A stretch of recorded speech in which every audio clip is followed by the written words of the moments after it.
Hello friends, मैं हूं फैसल ख़ान और मैं 20 साल ऑटोमोबाइल इंडस्ट्रीज़ में मैंने काम करा है। डिफरेंट डिफरेंट कंपनीज़ में काम करा है। मोस्टली मेरा काम जो मैंने जॉब करी है वो ट्रैक्टर इंडस्ट्री में करी है और 2 साल से अब मैं अपना बिज़नेस कर रहा हूं और 2 कंपनीज़ रन करता हूं मैं, किसान एग्रो इंडस्ट्रीज़ और सरोवर इनकॉर्पोरेट।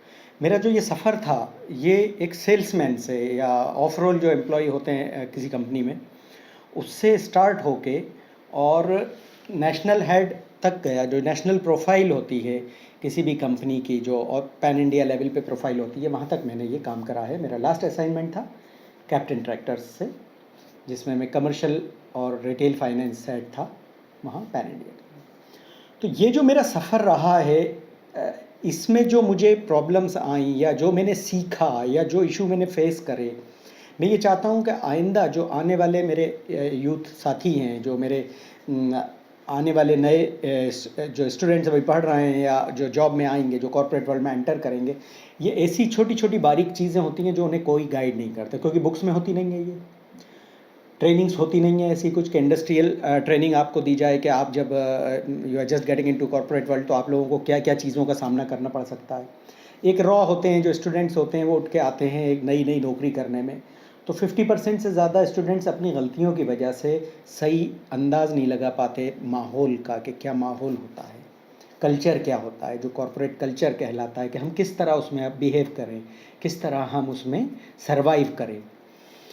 अब आप देखें कई हम लोग जो नए नए बंदे आते हैं, ग्रेजुएशन करके आते हैं या इंजीनियरिंग करके आते हैं, पीजी करके आते हैं, एमबीएस करके आते हैं, तो सबका एक दिमाग में रहता है कि अच्छी जॉब मिले। अब अच्छी जॉब की परिकाष्ठा क्या होती है या अच्छी जॉब की डेफिनेशन क्या होती है, वो ये होती है कि सुबह जाएंगे, अब जैसे फिल्मों में दिखाते थे कि 10 बजे सूटकेस लेके गए और 6 बजे वापस आ गए, या आजकल दिखाया है कि लैपटॉप पे बैठ के काम कर रहे हैं और अच्छे फर्निश्ड ऑफिस हैं, फ्लोरिश ऑफिस हैं और उनमें काम कर रहे हैं और उसके बाद एप्रिसिएशन मिल रहा है और शाम को बिल्कुल दिखाया कि अच्छे रेस्टोरेंट में खाना खा रहे हैं, घूम रहे हैं।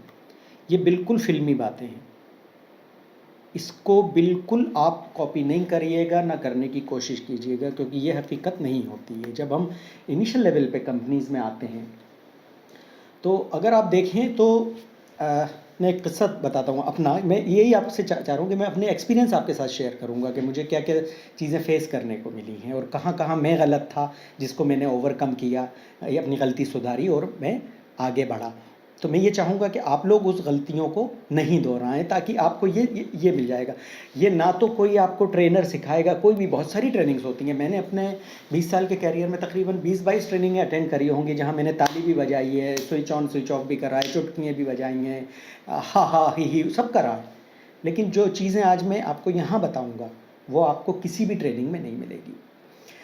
एक 2010 की बात है, आई वॉज इन जयपुर और एक ट्रेनिंग चल रही थी। उस दिन एक ट्रेनर ने, और अगर वो ट्रेनर ये देख रहे हैं तो आई एम सॉरी, उस दिन मैं गलत था।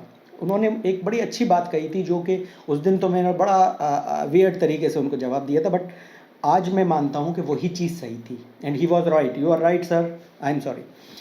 तो वो क्या चीज़ थी, उन्होंने कहा कि देखो, ग्रेजुएशन करते हैं, पीजी करते हैं लोग, जब जॉब में जाते हैं और जिसे कोई भी जॉब नहीं मिलती, वो सेल्स में चला जाता है। तो क्योंकि हम लोग सेल्स प्रोफाइल लिए बैठे थे, हम सेल्स वाले भी ट्रेनिंग कर रहे थे, तो बड़ा एक वियर्ड सा लगा। हमने कहा भाई ये तो हम पे आके कमेंट कर रहा है कि यार तुम लोग तो मतलब बस कुछ काम कर नहीं था तो इसलिए तुम लोग सेल्स में आ गए। उस टाइम मैं एक रीजनल लेवल का प्रोफाइल हैंडल कर रहा था, मेरे बॉस मेरे साइड में बैठे थे। वहाँ मैंने एक चीज़ सीखी कि वो सही कह रहे थे, क्योंकि कोई भी बंदे से मैं बात करता हूँ 10th 11th 12th के, कोई भी ये नहीं कहता कि मुझे सेल्समैन बनना है, मुझे सीईओ बनना है, मुझे ये बनना, मगर वो सेल्समैन बनने वाली जो थिंकिंग है वो नहीं है। लेकिन मेरे दोस्तों, मैं एक चीज़ बताऊँ आपको, चाहे कंपनी का ऑफ रोल एम्प्लॉय हो, चाहे कंपनी का सीईओ हो, चाहे एमडी हो, हर एक सेल्समैन है। और किसी भी उसमें नहीं, हर चीज़ में सेल्समैन है। हम जहाँ बिजनेस कर रहे हैं, जहाँ जॉब कर रहे हैं, हम कुछ ना कुछ बेच रहे हैं। आप अपनी स्किल्स बेचते हैं, आप कोई प्रोडक्ट बेचते हैं किसी कंपनी के लिए, उसके बदले आपको पैसा मिलता है। यही सेल्स होती है कि किसी चीज़ को किसी को देना, उसके बदले पैसा या कोई दूसरी चीज़ लेना, वो एक सेल्स साइकिल एक कंप्लीट होता है।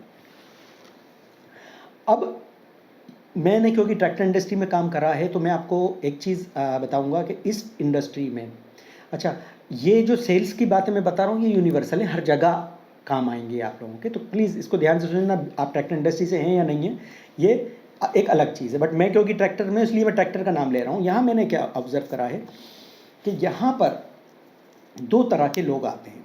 एक तो बहुत ऑप्टिमिस्टिक होते हैं, जैसे किसी ने किसी को देखा हुआ है कि हाँ वो ट्रैक्टर इंडस्ट्री में जनरल मैनेजर लेवल पे, जोनल मैनेजर है, कोई भाई होता है, रिश्तेदार होता है, पड़ोसी होता है वो। और एक होते हैं होपलेस, जिसे कोई जॉब नहीं मिलता, जैसे कार कंपनी करा, किसी ने आईटी ने सेलेक्ट नहीं करा, क्या करें, तो उनका भैया जाके इंटरव्यू दे लो।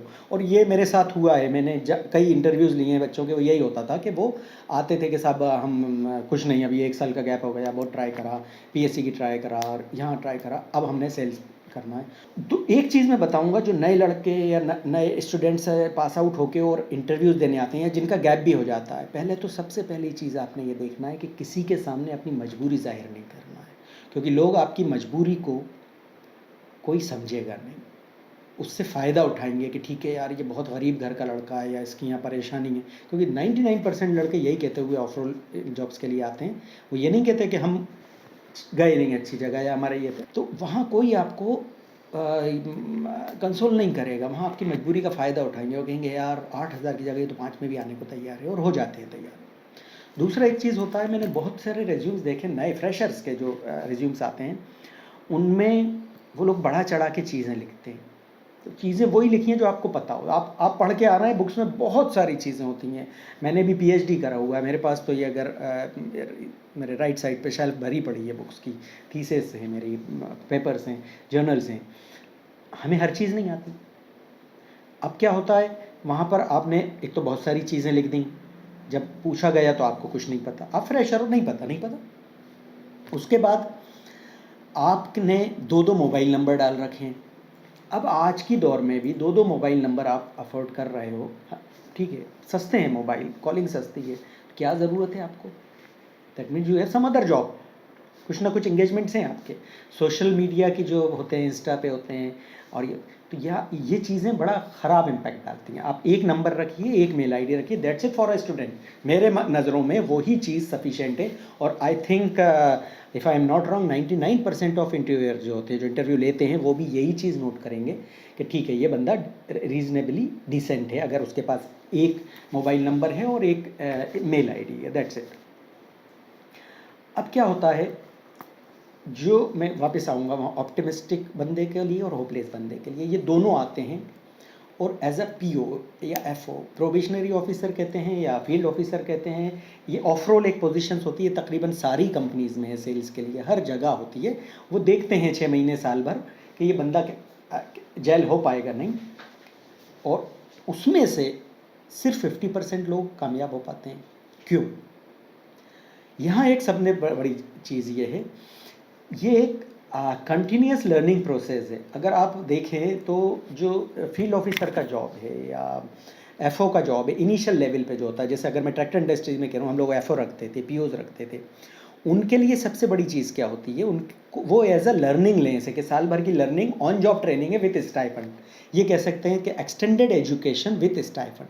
आपको स्टाइफंड मिल रहा है 25,000, 20,000, 10,000, जो भी मिल रहा है, वहाँ पर ऑन जॉब आपको ट्रेनिंग मिल रही है। ट्रेनिंग में आपको क्या हो रहा है, आपको एक्सपोजर मिल रहा है उस फील्ड का, आपको एक्सपोजर मिल रहा है डीलर का, डीलर की वर्किंग का, आपको मिल रहा है कॉर्पोरेट एग्जीक्यूटिव्स का, कॉर्पोरेट एरिया मैनेजर्स का, या जो कंपनी में एरिया मैनेजर्स हैं उन लोगों के साथ बैठने का, घूमने का, वर्किंग उनके देखने का, क्लोजली वॉच करने का।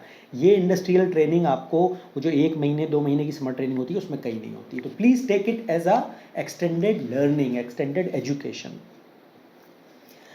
अब आप कंपनी में आ गए, आप कंपनी में आ गए एज अ एफओ या एज अ पीओ, जो भी एक नाम ले लें, या ऑफ रोल बंदे हैं आप अभी, क्योंकि ग्रेजुएशन के बाद कैंपस से कई लोग प्लेसमेंट आते हैं असिस्टेंट मैनेजर इसमें, बट वो ज़्यादातर थोड़ा सा मैनेजमेंट रोल्स की तरफ जाते हैं, जहाँ जो बैक एंड से जो सपोर्ट सिस्टम्स होते हैं उनमें जाते हैं। मगर फील्ड सेल्स में ज़्यादातर वो लोग आते हैं जो कि फ्रंट लाइन से आते हैं, और वो उन्हीं कंपनियों से लिए जाते हैं जो एक्सपीरियंस होते हैं, क्योंकि टेरिटरी मैनेजर विदाउट एक्सपीरियंस नहीं लेंगे। वो कौन सा एक्सपीरियंस बंदा लेंगे या एरिया इंचार्ज कौन सा एक्सपीरियंस बंदा लेंगे?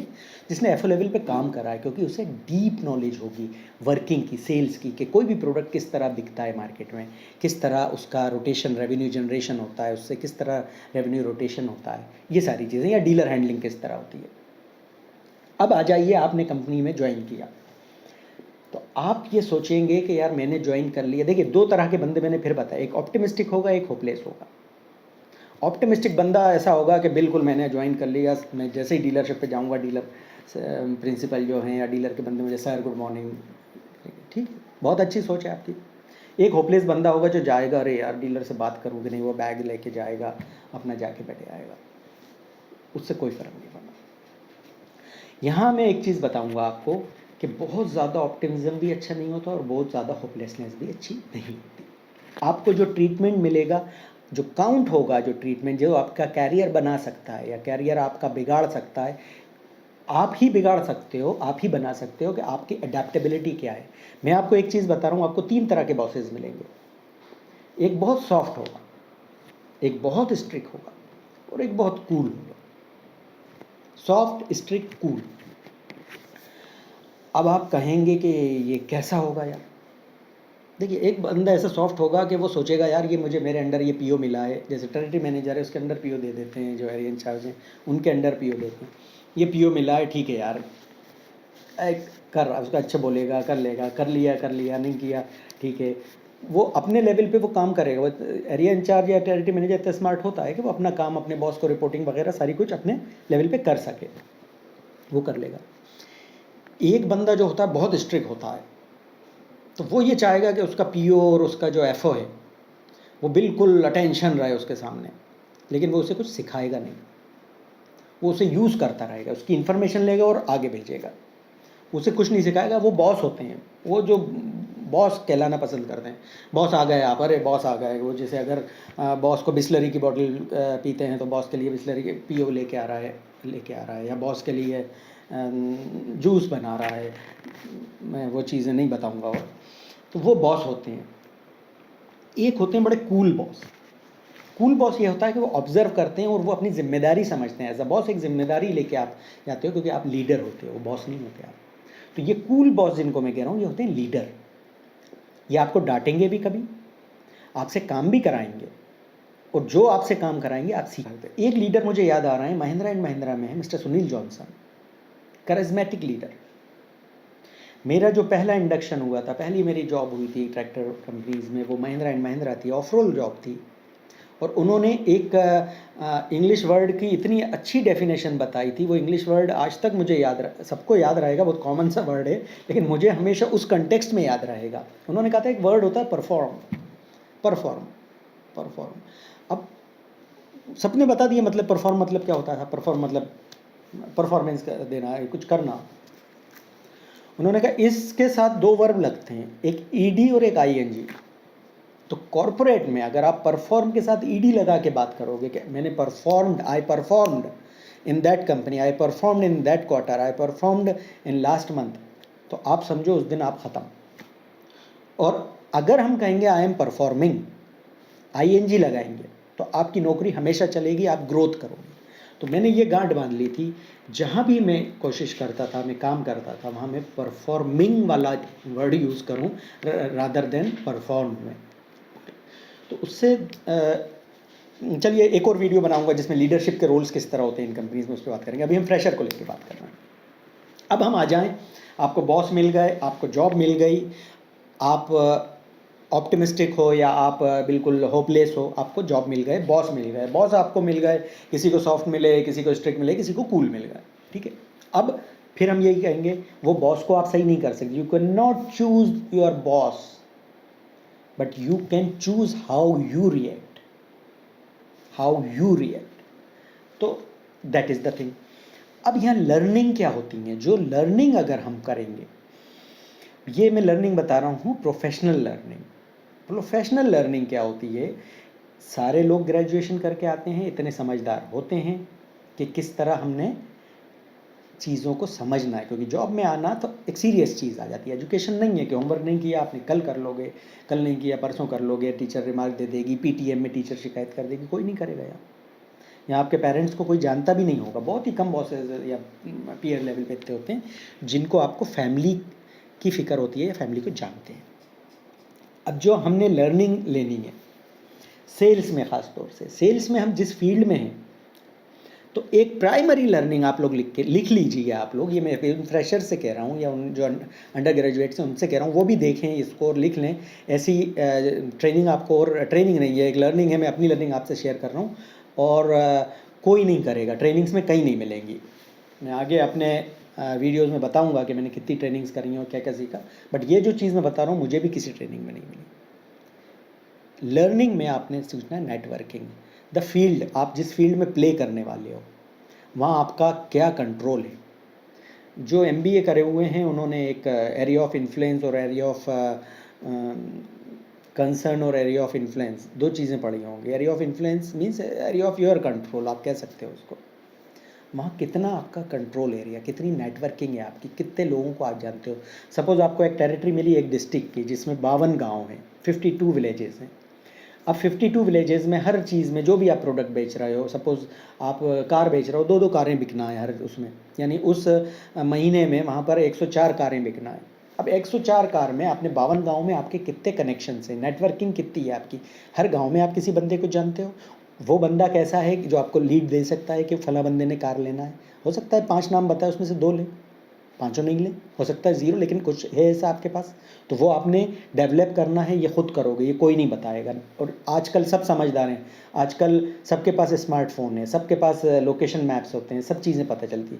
जब हम लोगों ने ज्वाइन किया था तो हमारे पास एक एटलस करके बुक आती थी मैप्स की, वो होती थी, उसमें से हम देख देख के जाते थे। ना बसेस का, ना लोकल कम्युनिकेशन का, कोई भी पहले से हम नहीं बता, जाके खड़े हुए अगर बस मिल गई, ऑटो मिल गई, कुछ मिल गई तो आप जा सकते हो, अदरवाइज वेट करना पड़ेगा। यू कैन नॉट प्रेडिक्ट कि कितनी देर में आना है वहाँ से। अब ये हो गई नेटवर्किंग, आपने वहाँ करी। इससे क्या फ़ायदा होगा वो बताऊंगा मैं। इससे जिस डीलरशिप पे आप डेप्यूटेड हो, जिस एरिया में आप डेप्यूटेड हो, वहाँ के डीलर आपकी रिस्पेक्ट करेंगे। क्योंकि अगर वहाँ एक विलेज में आप डीलर के साथ बात करते हुए कहोगे कि वो जो वाई विलेज है वहाँ ए बंदा ऐसा है जिससे हमें ये इन्फॉर्मेशन मिल सकती है। डीलर को सब पता होता है कि कौन से गांव में कौन कौन बंदे, वो अपने लेवल पे करते हैं। लेकिन कंपनी ने वाला, जब कंपनी का एक एग्जीक्यूटिव, क्योंकि डीलर की नज़र में आपको वो ऑफ रोल हो ऑन रोल हो से मतलब नहीं है, तो वो होता है कंपनी, आप कंपनी को रिप्रेजेंट करते हो। तो वहाँ आपको एक, अगर जिस कंपनी में रिप्रेजेंट कर रहे हो आपको उतना ही स्ट्रांग रहना है। आप नेटवर्किंग में जब बात करोगे डीलर से, डीलर आपकी रिस्पेक्ट करना शुरू करेगा कि इन्हें नॉलेज है। नॉलेज बहुत इंपॉर्टेंट, नॉलेज अगर है तो आप जीत सकते हो। अब दूसरी चीज़, कंपनी आपसे क्या डिमांड करेगी, ये तो डीलर भी कर रहा है, कंपनी आपसे डिमांड ये करेगी कि जो, देखिए हम कोई चीज़ बेचेंगे तो पैसा आता है, जो पैसा आता है वही कंपनी में जाता है, फिर कंपनी उसको बिल करेगी और वही चीज़ साइकिल एक चलती है। तो डीलर का फाइनेंस, बहुत कंपनीज में नेटवर्थ होती है, डीलर हेल्थ कहलाती है, कि ये फाइनेंस, ये पैसा कहाँ आ रहा है और कहाँ जा रहा है। अब हम कंपनी में अगर बात करेंगे तो ये पैसा जो सामान बिका या गाड़ी बिकी उसका पैसा आ गया कि नहीं आया, वो डीलर ने डाला कि नहीं डाला। हो सकता है आपके कहने से वो कंपनी में नहीं डाल रहा हो, लेकिन आप अपने बॉस को बताइए, जो आपका एरिया मैनेजर है उसे बताइए, वहाँ से आपको ये चीज़ समझ में आएगी। तीसरा जो चीज़ होती है वो होती है इंक्वायरी लेवल। ये आप सीक्वेंसिंग हो सकता है, ये दूसरे पे आप कई लोग रखेंगे, बट मैं इसको तीसरे पे रखूँगा, इंक्वायरी लेवल।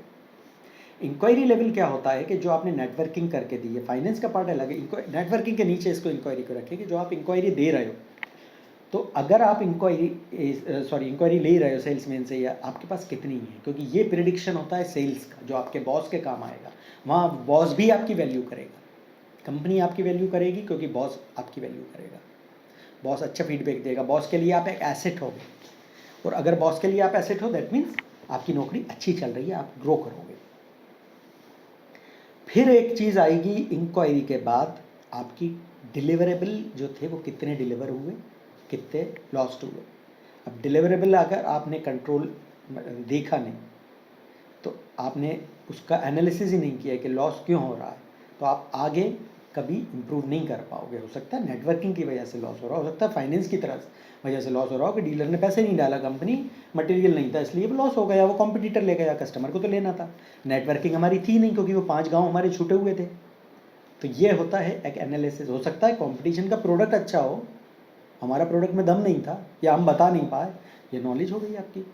प्रोडक्ट नॉलेज भी बहुत ज़रूरी है होने के लिए। तो यहाँ आप रिस्पेक्ट गेन करते हो डीलर की भी और अपने बॉस की भी। ये प्राइमरी चीज़ें, मैं बहुत छोटी छोटी सी चीज़ें आपको बता रहा हूँ जो आपको याद रखने में, क्योंकि आप फ्रेशर हो तो याद रखने में आसानी रहेगी। और मेरी सभी रिक्वेस्ट है, मेरे जितने भी दोस्त आज zonal manager, national manager, area manager level पे हैं, ये प्लीज़ ये वीडियो अपने जो नए बंदे हैं उनको शेयर करिए, सेल्समैनों को करिए। मैं डीलरों से भी रिक्वेस्ट करूँगा कि सेल्समैनों को करिए ताकि वो इन चीज़ों से कुछ सीख लें, तो काम आएगा, इंडस्ट्री के काम आएगा, आपके पर्सनल उसमें काम आएगा। अब एक बहुत ज़रूरी चीज़ आप सबके लिए जो नए जॉब में जा रहे हैं या जा रहे हैं है अपना बिहेवियरल, आपने क्या उस पे बिहेवियर पे क्या वर्क करना है। ये तो मैंने प्रोफेशनल चीज़ें बता दी, ये एक बड़े भाई के नाते मैं आपको बिहेवियर बता, सबके अलग अलग बिहेवियर होते हैं, सबकी अलग अलग कैपेसिटी होती है, अडेप्टेबिलिटी अलग होती है, रेजिस्टेंस सबका अलग अलग होता है, मेंटल लेवल सबका अलग होता है, लेकिन सब एक प्लेटफॉर्म पे काम कर रहे हैं, सेल्स। हायरार्की छोड़िए, आप सेल्स काम कर रहे हैं। यहाँ सबसे बड़ी बात ये, ईगो आप मत रखिए। मेरे एक बॉस हैं और बहुत उनको मैं रिस्पेक्ट करता हूँ, he is like a fatherly figure to me. वो हमेशा ये कहते हैं कि ईगो वो रखे जो कंपनी का मालिक हो। हालांकि मालिक लोग भी नहीं रखते। मैं और तुम नौकर हैं तो हम ईगो किस बात की रखें, हम तो नौकर हैं। ईगो वो रखे जो डिस्ट्रिक्ट कलेक्टर हो, हमारी और तुम्हारी क्या बिसात, हम तो जाएंगे मर्सिडीज़ में भी जाएंगे और हवलदार ने भी हाथ दिया पुलिस के तो हमें रुकना पड़ेगा। तो ईगो मीन्स उसको जाने दो, गो। ईगो कुछ काम नहीं आती। दूसरी चीज़, ईगो कहाँ से आती है, जब हम चीज़ों को पर्सनल लेने लगते हैं। मैं आपको बताऊं, मैं जितने मेरे दोस्त लोग ये देख रहे होंगे, मेरे साथ के लोग, मैं सबसे ज़्यादा डांटे खाता था क्योंकि मैं बहुत असर्टिव था जॉब में भी। और मैं कभी कोई चीज़ को छुपाता, मैं क्लियर बोल देता, जो चीज़ होना है होना है, नहीं होना है नहीं होना, मेरी गलती है मैं मान ले। तो मैं डांट भी बहुत खाई, लेकिन मैंने सीखा बहुत, रिपीटेड मिस्टेक्स कभी नहीं करी। ये सबसे बड़ी चीज़ होती है जो कि कैरियर में आपको ग्रोथ कर, किसी भी चीज़ में, प्रोफेशनल लाइफ में ग्रोथ करती है। इवन ये कि घर में आप अगर रिपीटेड मिस्टेक करोगे, आप गीला टॉवल बेड पे पटकोगे तो वाइफ भी डांटेगी आपको, मदर भी डांटेगी। लेकिन एक बार डांट खाने के बाद अगर आपने टॉवल वहाँ से हटा के उसकी जगह है वहाँ टांगना शुरू कर दिया तो फिर आपको कोई डांटेगा नहीं। ये आप एक सबक ले लीजिए। दूसरा, कभी भी किसी बंदे का एक हमारा एक इनर सर्किल होता है, एक आउटर सर्किल। आप किसी भी एक पर्सनालिटी का कोई भी एक बंदा है, आप उसको एक डॉट माने और एक सर्किल खींचें और एक आउटर सर्किल खींचें। आप खुद उसको एनालाइज करेंगे कि वो आपसे क्या क्या बातें कर रहा है,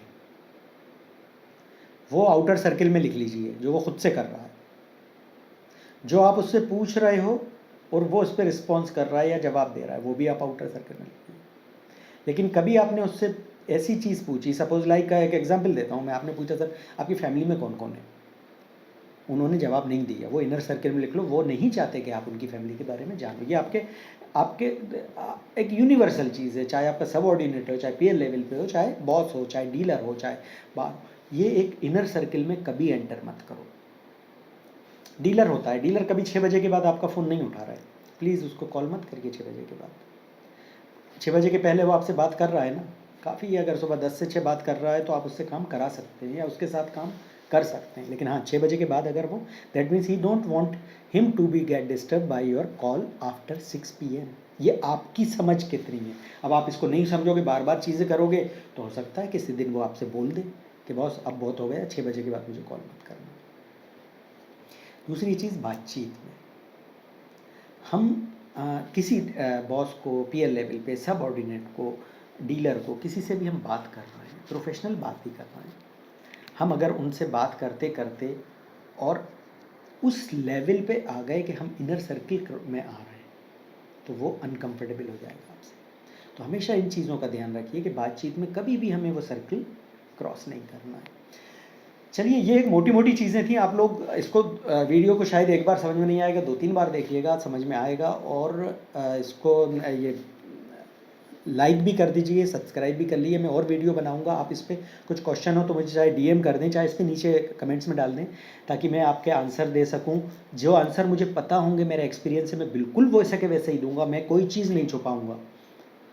लेकिन जो नहीं पता होंगे तो वो भी मैं अपने बॉसेस से, जो मेरे एक्स बॉसेस हैं या मेरे पीयर लेवल पे काम कर रहे हैं या आज जो इंडस्ट्री में, मैं उनसे लेके आपको बताऊंगा, ताकि ये वो। और अगेन मैं आपसे कह रहा हूँ, ये आपको कोई भी ट्रेनिंग, कंपनी लाखों रुपए खर्च करके ट्रेनिंग कराती हैं, ये कोई भी ट्रेनिंग में आपको ये वाली चीज़ें इस लैंग्वेज में इस तरह कोई नहीं समझाएगा। तो गुड लक और थैंक यू।